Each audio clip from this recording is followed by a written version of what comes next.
Okay, just set your shoes down there. What's going on? I see blood all over your hands. What's going on? This is 30-year-old Nathan Fry. Just minutes earlier, police had responded to a fatal shooting and found him bloodied and too shocked to speak. Our victim is here with a shot to the head. It looks like a large amount of brain matter on the ground. What officers don't yet realize is that Nathan isn't just an innocent bystander. He was a vigilante with a murder plot that left the wrong person dead. What you're telling me doesn't match what Shannon's telling me. It's not matching what Christopher's telling me. Nate, listen to me. I'm trying to help you. Nate jumped up on the bed, steps back 2 feet, and then I hear bang. Who just fired the arm, Nathan or Chris? Well, that's what we're going to figure out, okay? One of you guys better take them away before I see them, because I will kill them both. On November 6th, 2022, a distraught woman called 911, reporting that a fatal shooting had just occurred in her house. 911, location of your emergency. We need an ambulance. Somebody's been shot. Are they outside or inside? No, they're inside the house. Okay, is someone there at least controlling the bleeding? I don't know. Okay, do you know where they were shot at? No, she's in the chest or somewhere. It's in her head. She's shot in the head? Yes, she's okay, not. Oh my God. Is she awake at all? With a shotgun. Oh my Shot God. in the head with a shotgun. Yes. Was this accidental? Is the gun still on scene? Yes, it is. Okay. All right, I just want to request that no one touch that weapon. I do have law enforcement and medical heading to you, okay? Officers rush to the scene where they're met by a man seemingly in a state of complete shock. Come on over here. Where's everyone else at? They're downstairs? Okay, just set your shoes down there. What's going on? I see blood all over your hands. What's going on? Chris got in an argument. He started throwing things. Who did? Chris. Oh, her and Chris? Okay. He started arguing. He got close and loud and picked up something and threw it. And were you in the room? I had just gotten it back. Okay. Did he pick up a rifle or a shotgun or what? All right, just come over here. I'll put you in the car. The first person officers encounter at the scene is Nathan Fry, who appears extremely shaken, claiming a man named Chris was arguing with someone inside the house before gunfire erupted. At this point, officers have no idea who Chris is, but they would very soon uncover just how central he is to everything. Suspecting Nathan might have been involved in the shooting, officers quickly detain him. Meanwhile, more witnesses begin to exit the house. One of them is Shannon, the woman who called 911. She also lives in the home and was a close friend of the victim. But what Shannon is about to tell the officers doesn't align with Nathan's claims. Okay, what was going on? Chris and her were up there fighting. Okay, anybody else see it? No, I heard it. Okay. Downstairs in my room, and obviously Nate pulled out the shotgun. I don't know what happened. Nate pulled out the shotgun? Yeah. Okay. All right. Because everything, he's got Jim's mad all over him. Oh, okay. Chris says. Chris says he pulled it out? Yeah. He's always carrying around weapons. Nathan is? Yeah. Okay. Just have a seat right there. Who else is inside besides Chris? Shannon tells officers that Nathan pulled the trigger, but admits she didn't witness it herself. She only heard it from Chris, who, unlike the others, still hasn't come out of the house. Officers grow concerned and request additional units as a precaution before quickly surrounding the home and ordering Chris to come outside. Chris, come on over this way, man. Okay, come on over here. Come to me, son. Make sure you got no weapons. Okay. This is what happened, man. Talking about opportunities that they're taking in there. Right. Got upset. Came at me. Back. Shotgun. From the beginning. Saw the gun go off. I thought he loaded it with some kind of water.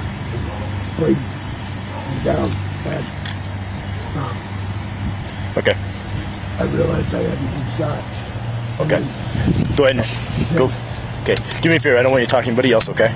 All right, so go ahead and have a seat over here by the front of this Dodge Durango, please. Right over here. In an unclear ramble, Chris claims that Nathan pulled the trigger and fired the shot, and the victim's blood was sprayed all over him. But just moments earlier, Nathan told officers it was Chris who had been arguing with the victim, suggesting he was more involved than he let on. With both of them pointing fingers at each other, officers grow increasingly skeptical and decide to dig into their backgrounds. That's when they uncover a troubling detail about Chris. He had a history of domestic abuse and prior incidents at this very address. He's far from a neutral witness. With both Nathan and Chris now detained, officers begin securing the scene. Inside, they're met with a grisly sight. Report police! Report police! This way.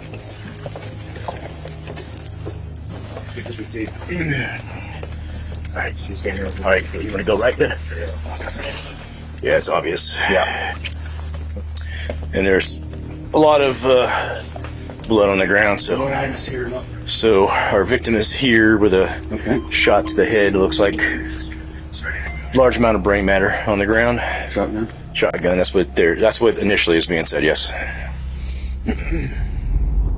The victim is 44-year-old Jennifer Lee, a resident of the home and a mother of two. It turns out the police department was familiar with this address, having responded numerous times to heated confrontations involving Jennifer, her ex-husband Chris, and her current boyfriend Nathan. Records indicated Jennifer shared a complicated history with both men, and more recently, tensions had escalated. On several occasions, Nathan reportedly stepped in during conflicts between Jennifer and Chris. But on this day, the line between protector and aggressor would blur, as detectives later learn how things tragically went off course. For now, though, officers had to break devastating news to Jennifer's son, who had just arrived at the scene. Hey, there's no easy way to say this, bud. But there was some kind of altercation in your mom's room, and a firearm was discharged, and your mom was passed. I have grandma coming. Who just fired the arm, Nathan or Chris? Well, that's what we're going to figure out, okay? That's what we're going to figure out. One of you guys better take them away before I see them, because I will kill them both. Okay, we'll take care of it, okay? Hey, your brother's right around the corner. Okay, I'm going to take my wife's inside.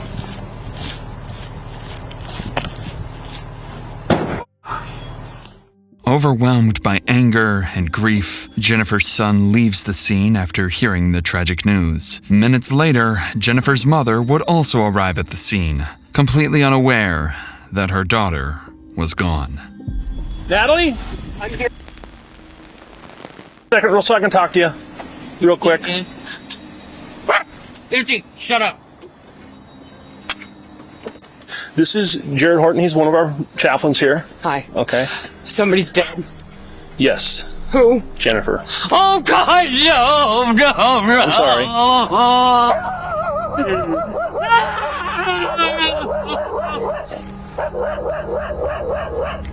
Clearly heartbroken by her daughter's murder, Jennifer's mother is comforted by officers. Meanwhile, one of them steps away to inform Nathan and Chris that they'll be taken in for questioning. That's when Nathan makes a troubling claim. Hey, Nate, for everyone's safety, where did you put the shotgun at? I didn't have a shotgun. You didn't have a shotgun? Okay, you told me earlier you put it away. They had it put away. Who put it away? Jen And had the gun put away? Okay. Then how did somebody get shot if the gun got put away? I don't know. They were fighting all night. Okay. But all I'm worried about right now is where the gun is. Because that place is a disaster. Just walking in there to search, I don't want the gun to go off.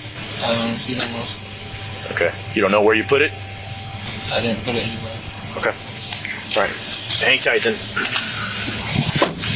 Nathan insists that he never even had a gun, a claim directly contradicting his earlier statement about what happened inside the house. Because of this inconsistency, officers suspect Nathan isn't telling them the whole truth. But this would only mark the beginning of growing uncertainty around his true role in the fatal shooting. But Before we continue, life can change in an instant. That's what happened in November 2021, when a father of 2 was tragically shot and killed while attending a pop-up party held at an Orlando business complex that lacked proper security. His grieving family needed help fighting for accountability, facing powerful property owners. They turned to the sponsors of today's video, Morgan & Morgan. Their experienced attorneys fought hard and secured an $11 million verdict for the family. If you're seriously hurt because someone else was negligent, your injury could be worth millions. They don't settle for lowball offers. They fight for the maximum compensation you deserve if you become their client. And crucially, unless they win your case, the fee is absolutely free. You pay nothing if they don't win for you. They've achieved significant verdicts recently. They won $12 million for a car crash victim in Florida and $26 million in Philadelphia, often getting 30 or 40 times more than the insurance companies initially offered. Wondering if you have a case? It takes only a few minutes to find out. You can start your claim now with Morgan & Morgan by visiting www.forthepeople.com/insanity bodycam found in the description, or by scanning the QR code on the screen. With that said, let's get back to the investigation. So, to get to the bottom of how Jennifer ended up dead, officers transported both Nathan and Chris for questioning. Chris was taken to a nearby fire station, both to collect his bloodied clothing as evidence and hear his full account of the shooting. But what Chris says next would introduce a new possibility to the officers, that Jennifer's death may not have been intentional at all. You came upstairs this morning, or this afternoon, and then make something to eat. You said you then went in and checked in with Jen, looking for a cigarette, and then you told her you found the saw. Yep. Is that when she initially made the comment? That was, yeah. And when you talked to Jen, where was she at? She was in her room. She's in her room. Yeah. Okay. Who was in the room? Her and Nate. Okay.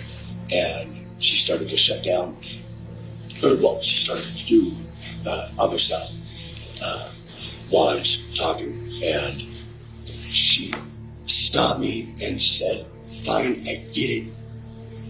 I'm a horrible person. Shannon's your support person. And I'm done. Leave me alone." She got up, came towards me, and looked like she was going to swing, and I kind of curled back, and then I pushed her back into the room towards her bed, and out of the corner, I see Nate jump up on the bed, steps back about 2 feet into the middle of the bed, and then I hear bang. When I'm thinking I'm dead, I feel water. I think Jen coming at me, pushing back. He just got scared, and he had the obviously operational gun in his hand, jumps up, stumbles because he's on a soft bed, and points the gun, pulls the trigger, and Jen stepped back to hit me. And her face was just... Yeah, I'm sorry, man. According to Chris, the shooting was accidental. He explains that he and Jennifer were once married, and that their relationship had long been marked by conflict. Things only got worse, he says, when Jennifer began dating Nathan, the man he now claims killed his ex-wife. He also says that all three live under the same roof, in what he describes as a chaotic household shared with several other residents. At this point, officers are deeply conflicted. Chris has a documented history of domestic violence and was found covered in blood, but despite that, multiple witnesses claim it was Nathan who pulled the trigger, killing his girlfriend Jennifer. Meanwhile, Nathan hasn't accused anyone, but his shifting story and failure to provide a consistent explanation have raised serious red flags. By now, investigators believe Nathan is the more likely shooter based on witness statements, the location of blood spatter, and the brain matter found on Chris, suggesting he was standing nearby when Jennifer was shot. But the only question is whether it was intentional. So, And you know the room's being audio and video recorded, right? Okay, so you say this all started last night. I think because Chris was on one. Chris was on one? What do you mean on one? He was just ranting and raving, going through everything they were writing. I woke up this morning to them talking, and then he got more aggressive and louder. He got closer, she jumped up towards him, started yelling, told him to get out. So far, everything Nathan says matches what Chris shared in his interview. That is, until he says this. I don't know, I didn't shoot anyone. Then who did? I don't know. Did you accidentally pull the trigger? Were you trying to make Chris stop? I don't use weapons or anything when I get in. Okay, so understand this. Pieces of her face and brain are all over Chris. Okay? He was on the other side of her when she was shot. You've already told me there was just 3 people in that room. You, Jennifer, and Chris. Did you not love her? Did you not love her? Yes, I did. Okay. I know you didn't try to kill her. I know you didn't try to hurt her. You were probably trying to protect her. I'm aware of what Chris has done to her in the past. For Jennifer's sake, for her memory, be honest here, son. I know you didn't mean to do it. There was only 3 of you in the room. The officer is well aware of Chris's documented history of abusing Jennifer, making the possibility that Nathan may have acted to protect her more plausible. Believing the shooting may have been an accident, the lead detective prepares a strategy. He plans to frame the incident as deliberate, hoping that if Nathan is hiding something, he'll push back and finally reveal the truth. It's a psychological tactic, and one that just might work, because as officers are about to learn, there's more to this so-called accident than anyone has let on. Chris is telling me you picked it up, you aimed at it, and you shot him. You shot at him and then you hit Jennifer by mistake.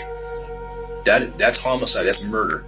You first told me you knew nothing about the gun or how it happened. Now your statement's getting a little closer to what Chris said. So we need to stop lying, because it's not going to help you with what you're going to be charged with. You need to be clear here. You need to be honest. Chris says you pick the gun up, you start to point it at him and you trip on the bed.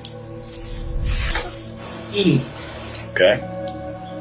So you just pointed the gun at him to make him leave, to make him stop. Is that what happened then? Okay, you were not wanting anybody to get shot. Because that makes a lot more sense. And when you pointed the gun at him, is that when you fell?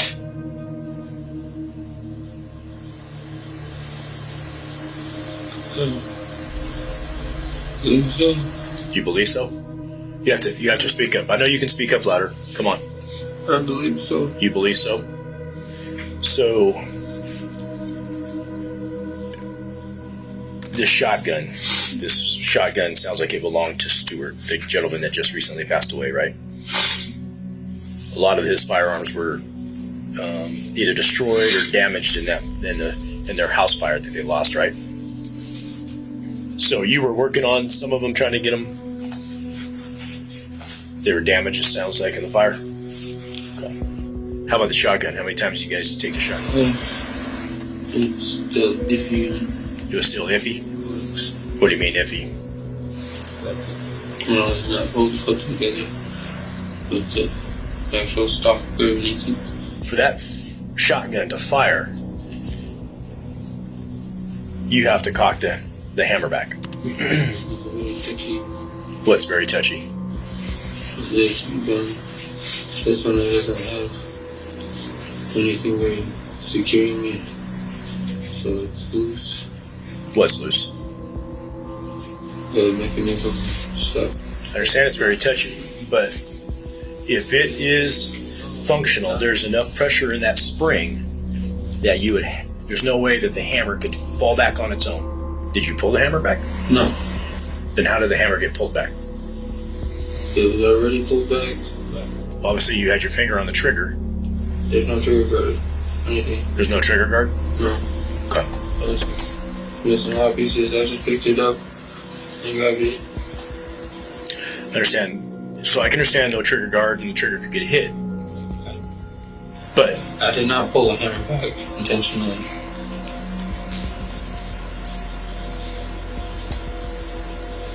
good. I would not go that far. And I've told them that multiple times. All right, man.